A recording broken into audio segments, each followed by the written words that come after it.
Good afternoon and a warm welcome to our Falling Walls Lab Israel Academy at this wonderful place. Especially, I'm glad to welcome His Excellency Steffen Seibert, the German ambassador to Israel.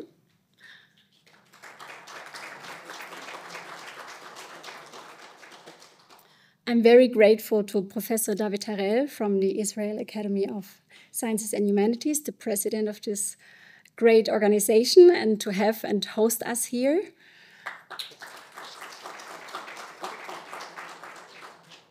And he will also serve as the jury chair today. Thank you so much. And of course, also to our wonderful jury, who is very important and very crucial.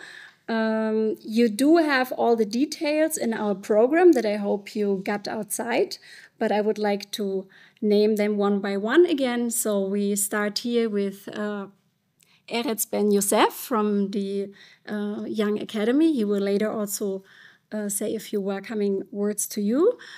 We have Alma Perez from the Israel National Digital Agency. We don't have Aviv Gaon from Reichmann University, which is also a partner yet, but I hope he will join. So there will be opening remarks, so he still has a chance. Otherwise, we will find another judge to sub on the spot. We are in the land that's very well known for improvisation, so I'm very confident we'll manage. Then, of course, we have the president, David Harel. We have Hila Eroy from the Max Planck Society in Israel. We then have, wait, I will, just to make sure with the Israeli names, I'm always a bit not so confident. It's Elitzur Ba Asher Sigal, right? Yes. From the Hebrew University. And at the end, it's Ron Schneider from Ambass in Haifa. So thank you very much for being our jury. And this event would be nothing without our presenters, of course. So a very warm welcome also to all of you. You were chosen from almost 60 candidates to present today your fascinating research, and we are all very excited. And of course, thank you also for joining the audience within this room. And we have more than 180 registered guests that are actually watching us now. So you can imagine a broader audience, yes? My name is Anne Gladitz. I'm funded from the DAAD, Deutscher Akademischer Austauschdienst, the German Academic Exchange Service. This is the largest funding organization for academic exchange worldwide. We have our 100th anniversary this year. And in these 100 years, the DAAD was funding more than 3 million academics for outgoing exchange. So this is a very impressive number. And the motto is also change through exchange. So we are here with the Falling Walls that brought a change, and therefore your research will hopefully bring a change to this world and will make it a better place. So we are all very excited to hear about it. I'm here to guide you through this afternoon, early evening. And that's why, first of all, let me quickly explain the rules of the game. Everyone has 3 minutes to pitch their idea. You see this very crucial timer there, and this timer is definitely more strict than I was with my beginning. You have this jury here who is allowed to ask you or comment, so try and give them some time. We are very strict after 3 minutes. There is no more going. In order to make it a smooth transition, you all hopefully have the program, so you know when you're up. When the first presenter is on stage, I think you already have the second, perfect. So the second comes, and then the third gets ready. Here, my colleague, Liat, will already put a microphone on you, so there will be a smooth change, okay? So we will not lose a lot of time. We hear, after the greeting remarks, we will hear 7 pitches. Then we have a network break and some refreshments. Then we have Nathanael Läufer, the winner from last year, to give from his experience some testimony. And then we will hear the second round of pitches. We do have this year, for the first time, an audience vote that you are all invited to participate. Make sure only to take one voting sheet to make it fair. You can find it outside. Please sign up on this sheet as well. We will need your signature. You know, we Germans are always very much taking care of the rules, and that you will be photographed and we can use this material. We need your signature to be accepted and agreed. So this is like the framework. Thank you so much again. I will not talk longer, and I invite up to the stage Professor David Harel.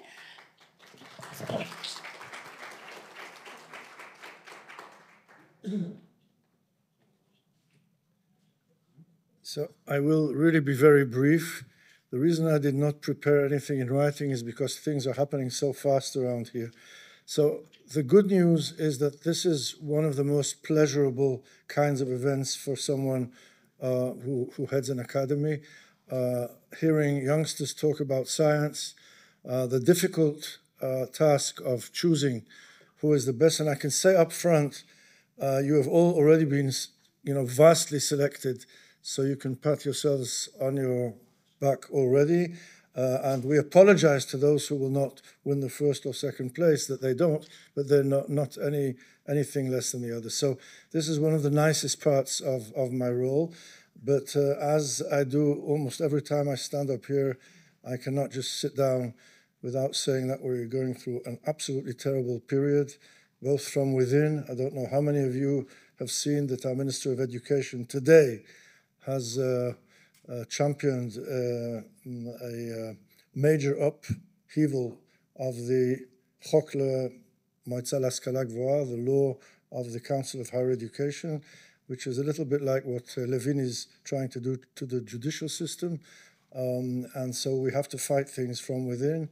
And I will, of course, have to mention the hostages and who will not return. They will have to be returned. They're not on a field trip. And the situation in Gaza, which is absolutely unacceptable, absolutely horrible, and it's done in all of our names. So this is something that we all have to fight. But let me twist the spirit of this little introductory piece around and go back to today. We are sitting here, the six of us, the seven of us, if Aviv arrives, looking forward to hearing your elevator pitches. We'll try to do our best in evaluating them. But again, congratulations for being here and being the ones who present. And without further ado, let's continue with the program.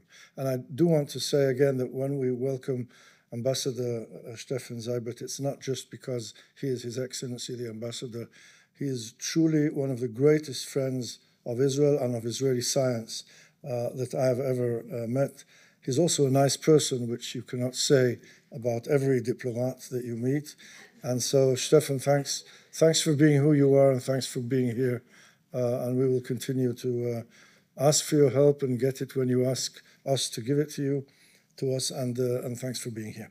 Thank you all, and we are all looking forward to an exciting afternoon and early evening.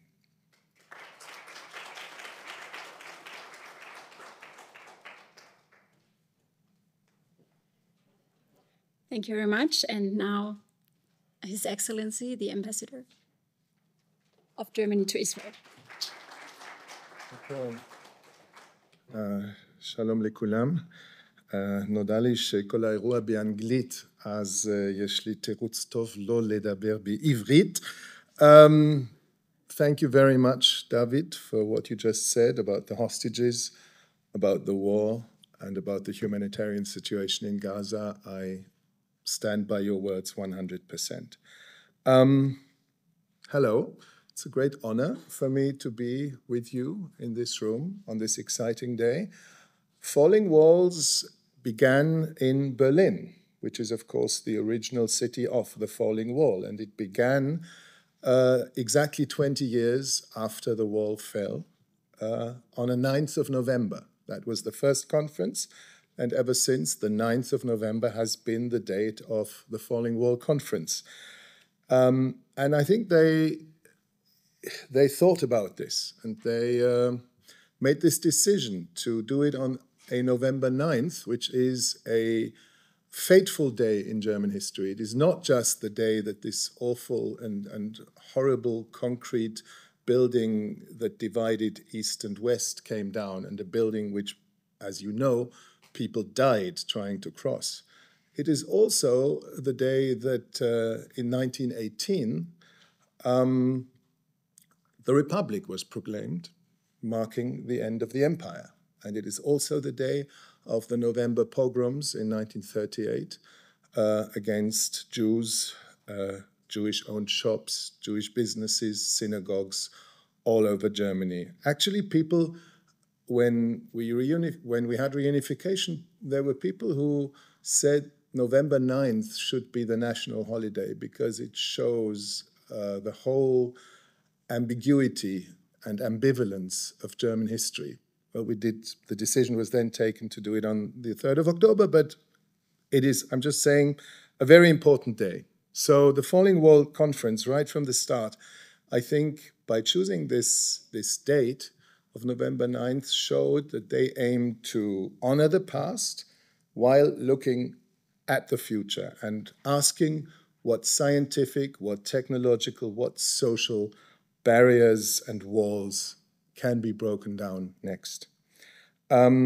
Since 2009, Falling Wall labs like this have been held in many countries around the world, and they all lead up to this final competition in Berlin. So the presenters today are part of a global quest, a global conversation.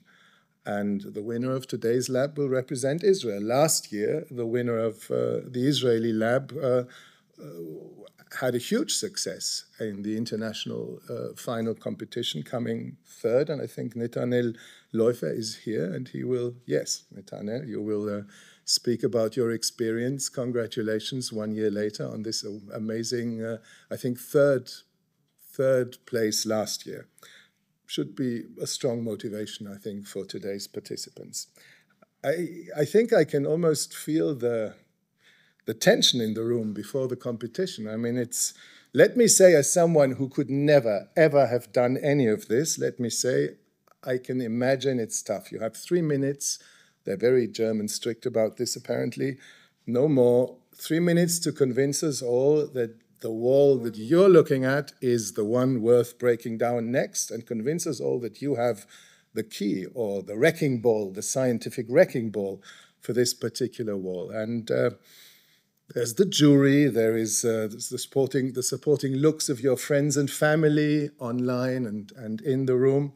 So it's tough, but I want to tell you all, everyone who goes up on this stage is, in my belief, fabulous. You're all doing something great, something that gives me hope for Israel, for mankind, and I wish you all the best, regardless of the ranking today. I wish you all the best, and easy for me to say, try to enjoy it. So thank you very much for letting me be a part of this. Thank you.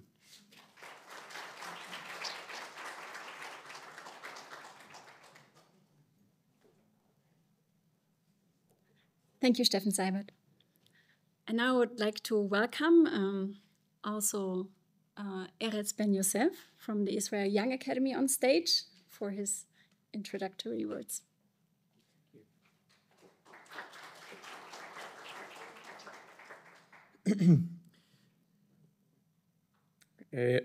Dear President Harel, dear Ambassador Seibert, organizers, participants, guests, and friends, I am happy for the opportunity to say a few words on behalf of the Israel Young Academy at this exciting event. Falling Walls aligns closely with our core goals, promoting excellence, interdisciplinarity, public outreach, support for young scholars, and international collaboration. The Israel Young Academy was established in 2012 by the Israel Academy of Sciences and Humanities as a platform for initiatives to strengthen Israel's academic capacity. It consists of about 30 active members who serve a 4-year term, all elected based on academic excellence. We are all young, that is, under 45 at the time of election. Before I tell you more about the Israel Young Academy, which is what I've been asked to do here, I want to share some personal experience that connects directly to today's celebration of innovation and interdisciplinarity. I'm an archaeologist. You can see the next slide. And my research focuses on ancient technologies, particularly metal production, which was the most advanced technology of the ancient world. For over a decade, I've been leading excavations in the Timna Valley, a remote copper mining district in the southern Israeli desert, possibly the biblical King Solomon's mines. What we mostly excavate isn't a shining treasure, though. It's industrial waste, remains of ancient copper smelting mixed with everyday traces of the people who lived and worked there. One of our central sites, known as Slaves Hill, was active more than 3,000 years ago. It contains over 1,000 tons of slag, a dark, glassy byproduct of the smelting process. It may look like rubble, but it holds key insights into evolving technologies. Slag analysis is central to understanding ancient metallurgy. A few years ago, a chance meeting with a geologist friend gave the slag a surprising new role. It became part of a nuclear waste research. The connection, one of the leading approaches for disposing of nuclear waste today is to turn it into glass. But glass doesn't last forever, and to understand how it behaves over centuries or millennia, we need examples of ancient glassy materials that have stood the test of time. That's where Timna's ancient slags come in.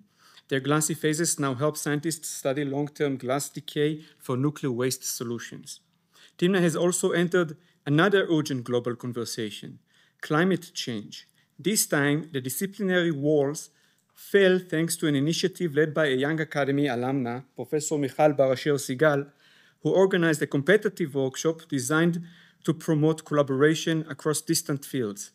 It was there that I've met Professor Itzik Mizrahi of Ben-Gurion University, who studies the microbiome of ruminants, the gut bacteria in animals like goats and sheep, which account for roughly 40% of global methane emissions.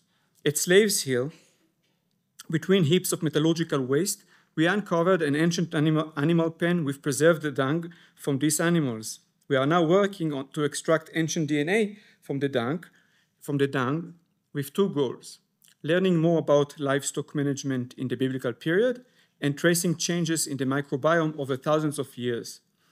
The latter could eventually help develop strategies for reducing methane emissions. The point is, we have a great deal to gain from breaking disciplinary walls, often in ways we never expect. There is growing recognition of this in academia and increasing effort to support these kinds of boundary-crossing collaborations. One more thing I want to share with you from the perspective of an archaeologist who studies ancient technology. It's often said ancient discoveries were accidental. The invention of metal smelting, for example, is something described as a lucky accident, when a piece of green rock happened to fall into a fire and turned into copper overnight. But this couldn't be farther from the truth. Again and again, the evidence shows that people have always been curious about the world around them. From the very beginning of humanity, they experimented with materials, tested processes, and pushed boundaries. They were engaged in what we would today call research. They had both time and social structure that supported innovation. We see signs that ancient societies invested resources in people who explored new techniques, refined existing ones, and sought to better understand their materials and environment. In short, they invested in R&D.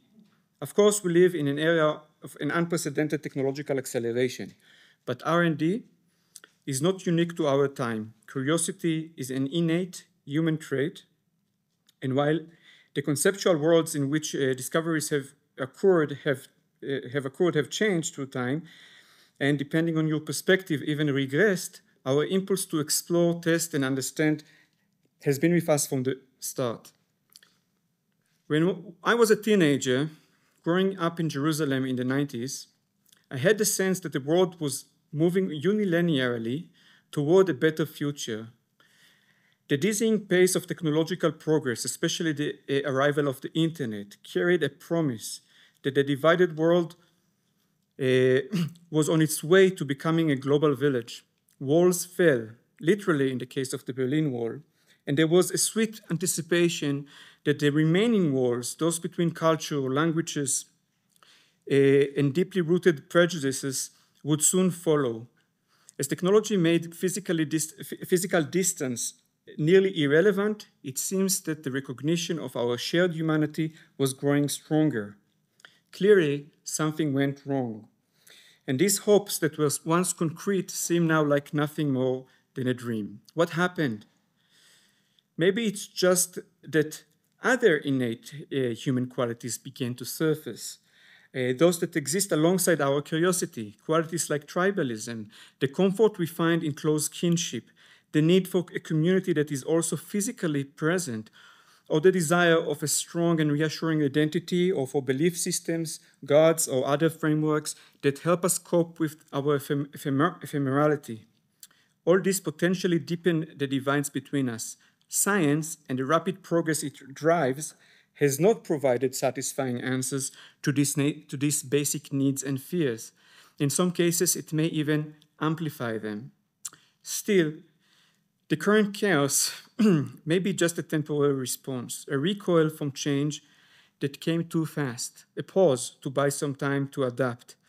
From the deep time perspective of archaeology, this idea holds up. While progress, especially in science and technology, has never followed a straight line, knowledge has kept accumulating and technological development has never truly stopped. Scientific advancement doesn't automatically lead to a better or more unified world, but it can help make such a world possible. A deeper understanding of nature and better tools for facing shared challenges can lay the foundation for social progress, even if it comes slowly and unevenly. That idea of a temporary turmoil within a longer arc of advancement is what I tell myself to stay optimistic. But even if we can't be sure about the big picture, one thing is clear. In specific moments, in concrete cases, scientific breakthroughs can offer enormous benefits to human society. That's what we are here to celebrate today. The Israel Young Academy, like other young academies around the globe, helps realize this potential. We aim to promote excellence in research across all fields, strengthen ties with policymakers and society, support young researchers, and advance knowledge to meet major challenges. Today's event embodies all of these aims and more. Breaking walls has only become more urgent since this program was founded in 2009.